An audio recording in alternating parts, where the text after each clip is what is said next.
Y'all, today we need to talk about a part of the Darkmoor level 180 update that could change literally the entire course of the game. And today's video is actually about the storyline, the plot of Darkmoor, so obviously fair warning, spoilers ahead. But what I wanted to focus on today was some crazy dialogue that happens around the end of Darkmoor that involves, mysteriously, Merle Ambrose. So for some context, right, there's a character called the Greyman. He is above all of the houses of Darkmoor. He's an extremely ancient being that was basically the first one to contact the Scholomance, which is the source of shadow magic in Darkmoor. Now, he basically, I guess, had access to the Scholomance and lost access to it when someone else discovered it, and that act basically unleashed the curse that basically created the vampires, the werewolves, all of them. So he's clearly been around for a while, and in this dungeon, the secret lab, we actually read his lab notes from the past where Merle Ambrose makes a goddamn appearance. But this is crazy. Apparently, he starts off as just a visitor from another world that wants to save the people of Darkmoor, and the Greyman initially wanted to basically, I guess, subvert Merle Ambrose to his own cause, to open the Scholomance for him so he could regain his power. I think the Greyman is just power hungry, but he acknowledges that he can't underestimate Merle Ambrose, and to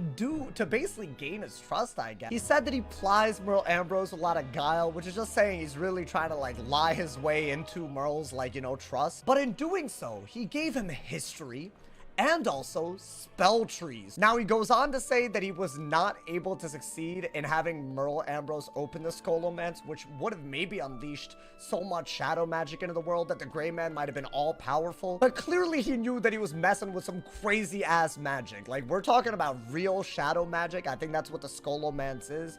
Basically, the Greyman wanted to have access to the Scholomance again and try to use Merle to do it. Merle got scared because he's like, yo, what's going on?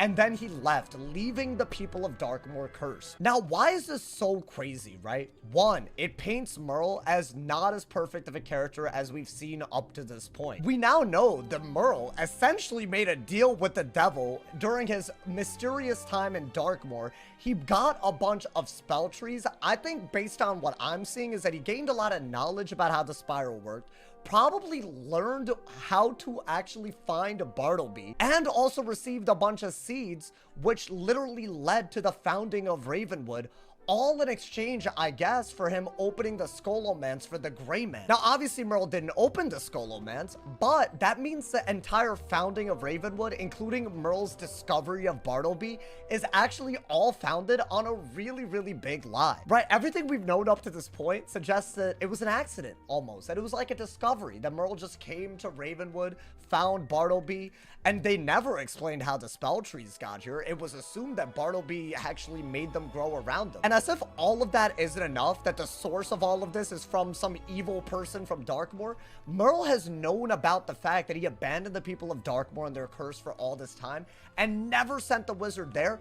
This is a lot of why Miranda, the main new villain of the next arc, is actually even doing all of the things that she's doing. This is literally a big mistake on Merle's part, and he's hidden quite a bit from the wizard. This is yet another thing added on to the fact that we still don't know how we were brought here from Earth to the spiral. There's another thing on the list of things that Merle is lying about. Now, very obviously, Merle got scared and abandoned Darkmoor, but I think the next question is, why did he come to Darkmoor to begin with? And I feel like the real answer is kind of scary because it kind of paints him as power hungry, maybe a little bit crazy, like he'll do anything to get the job done. We don't know much about Merle Ambrose, except from a really, really old plot from the Catacombs, which released when level 130 was the max level, and it actually gave us lore on who the statue in Dragonspire Academy is. Now, I don't blame y'all if you don't remember this, but basically in the Catacombs, we learned that ancient wizard city before Ravenwood was basically only inhabited by a bunch of people called the tree minders. They were also called the druid, and we learned that the actual way that the spell trees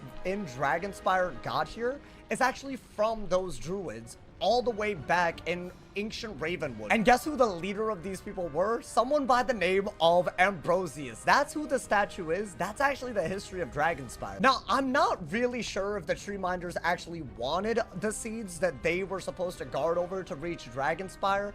It honestly feels like it was more of like taken rather than a gift. That's the vibes that I got, especially given how like power hungry the Dragonspire people were, the ones that actually attacked ancient Ravenwood. If y'all know the plot of the Catacombs, it goes crazy. But the ancient ancestor of Ambrose is the leader of the Tree Minders. Who knows what role he had to play in the founding of Dragonspire Academy, but it's safe to assume that Ambrose is aware that one of his ancestors founded this school, and he wanted to follow in their footsteps as well. He wanted to be the best wizard of all time. If y'all are wondering how Ambrose ended up in Avalon and, you know, like how it all connects, the Druids actually fled to Avalon according to some plot that happened in the catacombs. They basically abandoned Ravenwood, essentially leaving Merle in the dark about where his ancestor even came from. Could it be that the reason that Ambrose came to Darkmoor was because he was aware that there was some knowledge to be gained? Could it be that he was willing to go through extreme measures to learn about his past and to become even more powerful than his ancestor? I think it's very, very possible. I'm not saying that Merle is evil, but if you look at how Merlin is from, like, you know, the Sword of King Arthur and that legend, he is not an honest person. He's actually very mischievous. He doesn't actually tell the truth. He hides a lot of things. I'd be very, very surprised if Merle doesn't have skeletons in his closet. And I think that something related to his knowledge of his ancestor that founded Dragonspire Academy, along with his own thirst for, like, you know, upping his ancestors, right, being the best, I think it led him to Darkmoor, and he was unwilling to deal with the fact that he failed in saving them and hid everything from the wizard. And at the end of the day, who wins when he gets these spell trees from Darkmoor and gets to basically make an even better academy than his ancestor and hides the fact that the curse exists from the wizard? It's him. He's the one who wins at the end of the day. He looks like this, you know, benevolent figure that, like, you know, created a source of knowledge in the spiral and did no wrong. If all of that is true and Merle deadass hid all of this from the wizard and also chose to not say anything because he was scared of how it would make him look, then it would mean that Miranda, the actual Arc 5 villain, actually has a point. Her entire shtick is that for someone who's all-seeing like Bartleby and for someone like Merle that's so powerful, they've been ignoring certain worlds because it's for the greater good, right? Like Darkmoor has to suffer a curse